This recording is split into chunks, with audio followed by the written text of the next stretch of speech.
Before Murray Bruce became the common sense senator, he was a dreamer with a mission to make Nigerian pop music sound like Los Angeles, from beauty pageants to recording studios in Hollywood. He poured everything into two ambitious bands, Xtasy and Brakes. This is the story of how one man tried to build Nigeria's own Motown, why it didn't quite take off. Before the world knew him as common sense senator, Murray Bruce was already scripting his own kind of revolution, not in politics, but in pop culture. In the 1980s, while most Nigerians were satisfied with local entertainment, juju music, high life, and pageantry, Bruce was dreaming of a world where Nigerian entertainment would stand shoulder to shoulder with Hollywood, Motown, and MTV. He wasn't just a businessman, he was a believer in glamour and a man determined to build bridges between Nigeria and the rest of the world. He started with pageants through Silverbird Productions.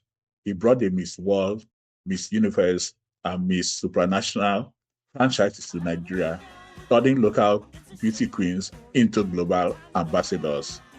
But deep down, Bruce had a serious passion, and that was music. Remember, he had spent years, even before the days of the pageants, flying in big foreign acts like Shalama, to Kool and the Gang, Whispers, giving Nigerian audiences a taste of world-class performances.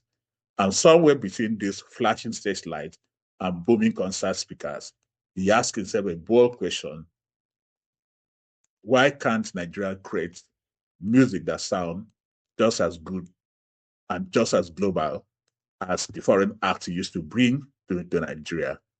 That question became the foundation of Bruce Records. Bruce decided to start a record label. He didn't think small.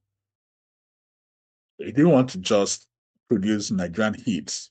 He wanted international sound quality. And to achieve that, he poured real resources into grooming two bands he believed could lead the change. And that was Xtasy and Brakes. He treated the project like a mission.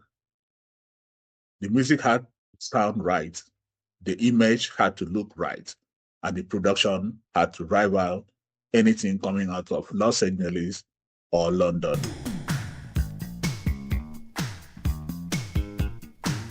Xtasy wasn't just any band, it was personal. The duo, Roy and Stella Murray Bruce, were Ben's younger siblings.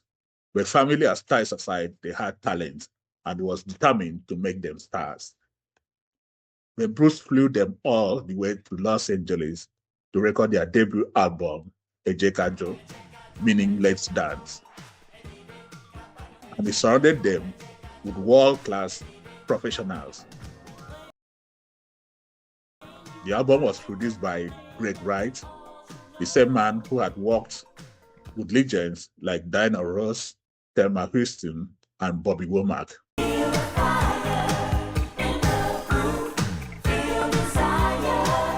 On the bass guitar was none other than Kenny Buck, the silky voiced American singer and producer behind the classic song Rising to the Top and Hang Tight, for those of us that can remember those sounds.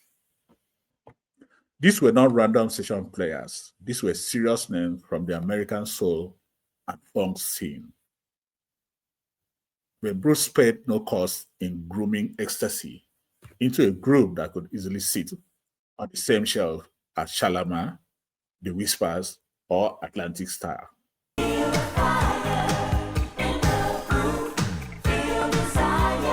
The sound of the album said it all: smooth, sophisticated, and sexy. From the horn arrangement to the drum programming, Ejekajo had that polished LA boogie vibe, glittering synths, tight grooves, and feel-good harmonies. In short, Xtasy sounded international. But Ben Bruce did stop with ecstasy. He also backed another band called Brakes, whose sound leaned more towards boogie, funk, and new soul. Edgy, youthful, and energetic.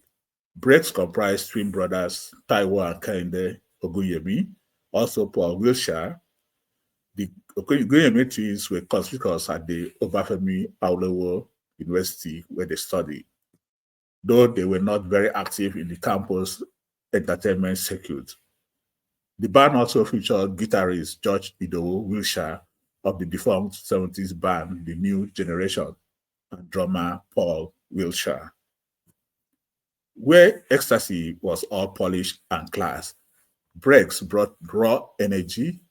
Their debut album, Fire Girl, released under Ben Bruce Records in 1984, showcased a band eager to mix electric guitars with Nigerian rhythms, blending local flavor with Western attitude. Greg Wright also handled production of the album in Los Angeles.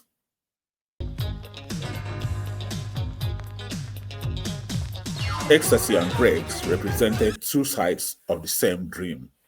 One slick and pop-oriented, the other raw and rhythmic, both pointing towards a future where Nigerian pop could travel. Looking back, when Bruce was simply ahead of his time, he had seen the future where Nigerian music could sound as lush and global as anything from Motown or New York, but the infrastructure around him wasn't there yet. Still, his experiments with ecstasy and Brakes planted seeds for what would later become the DNA of the modern Nigerian pop industry. They believed that we could compete globally and that Nigeria's sound could wear an international accent without losing its soul. Today, collectors and music historians celebrate Ecstasy's Ejekajo as a lost gem of Nigerian boogie, a rare record that proved how far one man's belief in quality could go. It's proved that long before Afrobeats conquered the world, visionaries like Ben Bruce were already trying to push Nigerian pop into a global mainstream and imagination. They may not have broken into the charts, but they broke new grounds. And that's why here on Music in My Ears TV, we remember them, Ben Bruce, Xtasy and Brakes, as the pioneers of Nigerian's first true attempt at global pop. In the end, Xtasy and Brakes were more than just bands. They were bold experiments, the sound of one man's belief that Nigerian music could stand proudly on the world stage. Ben Murray Bruce gave them wings, but the times gave them no wind. Still, their story reminds us that every movement begins with a dream, and that dream of global Nigerian pop didn't die. It only evolved, becoming the Afrobeat explosion we celebrate today. My name is Joseph Asiko, and this has been Music in My Ears TV, where everyone has a story. We keep our music stories and alive. Kindly subscribe, like, and share this episode to your friends. Peace.